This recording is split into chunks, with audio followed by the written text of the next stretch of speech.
अब जो कमलनाथ महादेव की जो चढ़ाई है वो मैंने शुरू कर दी है, क्योंकि अभी यहाँ से लगभग कुछ दूर तक हमें चलना है और चलने के बाद वहाँ भगवान कमलनाथ महादेव के दर्शन हैं वो मुझे करने हैं। सुनसान रास्ता है और जो पहाड़ियाँ हैं उन पहाड़ियों के बीच में चलने का जो आनंद है उसका कोई जवाब नहीं है। दूसरी चीज़, यहाँ पर कुछ समय पहले पैंथरों का डर था, शायद वो भी बहुत नहीं के बराबर अब कम हो चुका है, क्योंकि जो नरभक्षी पैंथर था उसको शायद रेस्क्यू करके किसी चिड़ियाघर में छोड़ दिया गया है, इसलिए फ़िलहाल पैंथर वगैरह का डर तो नहीं है। लेकिन फिर भी एक थकान सी महसूस होने लग गई है, क्योंकि कभी पैदल चलना इतना हो नहीं पाता है। चलते हैं, एक बार महादेव जी के दर्शन करेंगे, क्योंकि भगवान के जब भी दर्शन करेंगे इसके साथ ही सारी जो थकान है वो ख़त्म हो जाती है, ऐसा महसूस होता है। तो चलते हैं, एक बार भगवान कमलनाथ महादेव के दर्शन करते हैं। बाकी बातचीत अपन वहीं जाकर करेंगे। घोड़ा कीजिए काठ का, पग कीजिए पाषाण, अख्तर कीजिए लोह को, तब पहुँचे कमलनाथ महादेव के स्थान। अगर आपके अंदर स्टेमिना है तब तो आप इस चढ़ाई को चढ़ने का हौसला रख सकते हैं। अदरवाइज़ हौसला तो है, लेकिन शरीर के अंदर अगर पावर नहीं है, स्टेमिना नहीं है, तो आपके लिए थोड़ा सा मुश्किल ज़रूर हो सकता है। क्योंकि एक बार तो घोड़े की भी सांस फूल जाए, इतनी ख़तरनाक वाली चढ़ाई है।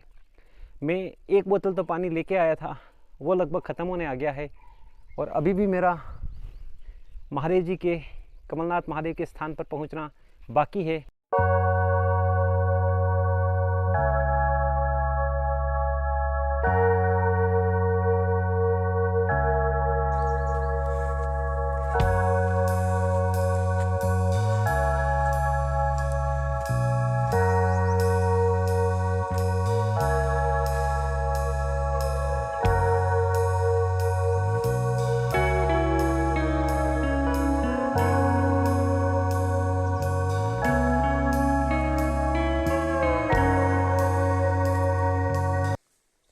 लंबा स्ट्रगल करने के बाद में, लंबी ट्रैकिंग करने के बाद में, और फाइनली मैं आ गया हूँ कमलनाथ महादेव के स्थान पर। चलते हैं एक बार परिसर के अंदर, वहाँ जाके अपन बात करेंगे। पूरी तरह से सांस फूल गई है गाइस। चलते हैं एक बार अंदर।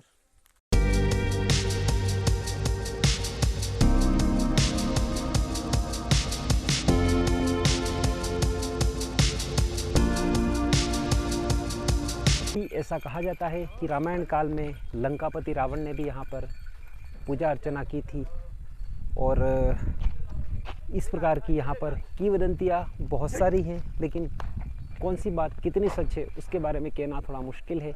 यहाँ पर बहुत सारी गाय हैं जो चरने के लिए आती हैं, यहाँ आसपास के गांव के जो लोग हैं, और शायद यहाँ पर गौशाला भी होगी जिसके बारे में मुझे मालूम नहीं है। ये है यहाँ का पूरा मंदिर परिसर।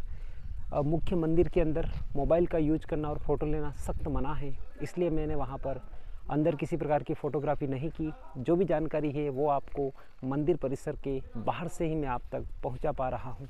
यहाँ पर आप देख रहे हैं बहुत सारे जो बंदर हैं वो मौजूद हैं, और ये बंदर यहाँ पर आने वाले जो यात्री लोग हैं वो इनको कुछ न कुछ खाने को देते हैं। तो इस बहाने ये लोग भी यहाँ पर विचरण करते हैं, इधर उधर आसपास के पेड़ों के ऊपर, मंदिर परिसर के अंदर, मंदिर परिसर के बाहर घूमते रहते हैं। यहाँ पर छोटे छोटे और भी बहुत सारे मंदिर हैं, लेकिन समयाभाव के कारण सब जगह जाना थोड़ा सा मेरे लिए मुश्किल है। तो फ़िलहाल कमलनाथ महादेव के दर्शन मेरे हो चुके हैं, और अब मैं यहाँ से प्रस्थान करता हूँ अपने गंतव्य की ओर। तो गाइज़, ये है कमलनाथ महादेव के बारे में एक छोटी सी जानकारी, क्योंकि मैं पहले ही बता चुका हूँ कि किसी मंदिर के बारे में बताना हर किसी के लिए थोड़ा सा मुश्किल हो जाता है, क्योंकि उसके बारे में पूरी जानकारी मिलना थोड़ा मुश्किल रहता है। तो फ़िलहाल चलते हैं अपने गंतव्य की ओर।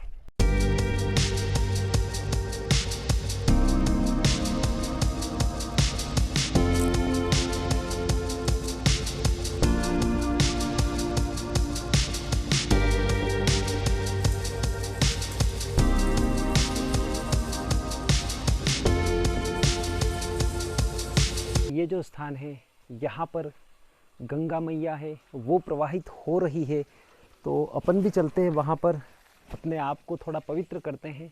वैसे नहा धो के तो मैं आया ही हूँ, लेकिन मंदिर परिसर में आने के बाद चलो एक बार भगवान कमलनाथ महादेव के श्री चरणों में एक बार और अपने आप को थोड़ा सा पवित्र कर देते हैं। यहाँ की जो गंगा मैया है उसके छींटे अपने ऊपर डाल देते हैं, तो थोड़ा सा तन से पवित्र हो जाएंगे।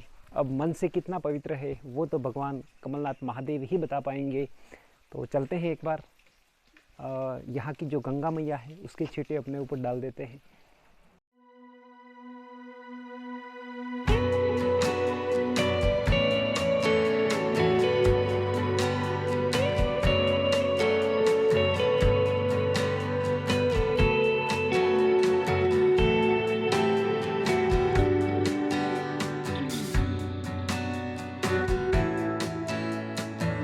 चलते हैं अब। और यहाँ की जो गुप्त गंगा है जिसका पानी मैंने भी अपने बोतल के अंदर भर लिया है, क्योंकि इस पवित्र जल का जलपान में मेरे घर पे भी वहाँ के जो लोग हैं उनसे मैं करवाऊँगा। यहाँ पर भी ये पावन सरिता है वो अविरल बह रही है, और मैं भी अब अपने गंतव्य की ओर चल पड़ा हूँ। क्योंकि समय ज़्यादा हो जाएगा तो शायद जाने में दिक्कत भी हो सकती है, क्योंकि देखो टू व्हीलर है और टू व्हीलर पे चलना थोड़ा रिस्की होता है रात में, तो इसलिए समय रहते मैंने भी सोचा कि मैं भी अपने घर की ओर प्रस्थान कर दूं। यही सोच के मैं भी निकल पड़ा हूं अपने घर की ओर।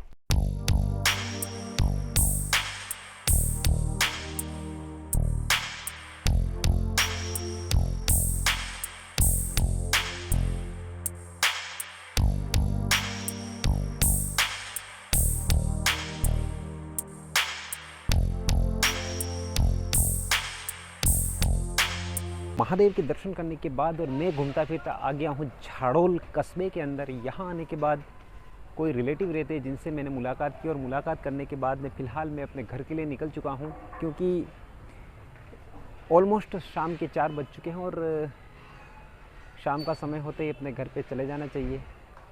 किसी ने कहा है, मैंने तो नहीं, लेकिन किसी की कही हुई बात को मैं दोहरा रहा हूँ। बाइक मेरी यहीं पे खड़ी है और ये मेरे पास में जस्ट फर्नीचर की दुकान है। तो चलते हैं अब अपन घर के लिए, क्योंकि अब शाम का समय हो चुका है और चलना ही बेहतर रहेगा। तो रास्ते में जो भी चीज़ें होगी, किसी भी प्रकार की जर्नी रहेगी, उसको पूरी तरह से आपको अवगत कराऊंगा।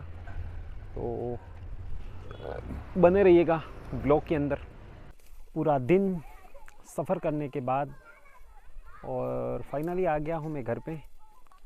थोड़ा सा मैं बस स्टैंड पे रुका था, कारण कि सैलून की दुकान में मुझे मेरे बाल हैं वो थोड़े सेटअप करवाने थे।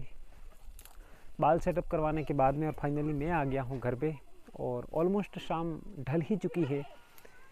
तो शाम के ढलने के साथ ही आज के दिन का जो मेरा सफ़र है वो यहीं पे ख़त्म होता है। तो चैनल को ज़्यादा से ज़्यादा लाइक करें, शेयर करें, सब्सक्राइब करें, और मिलते हैं इसी प्रकार के एक और इंटरेस्टिंग ब्लॉग के साथ में। तब तक के लिए बाय और जय हिंद दोस्तों।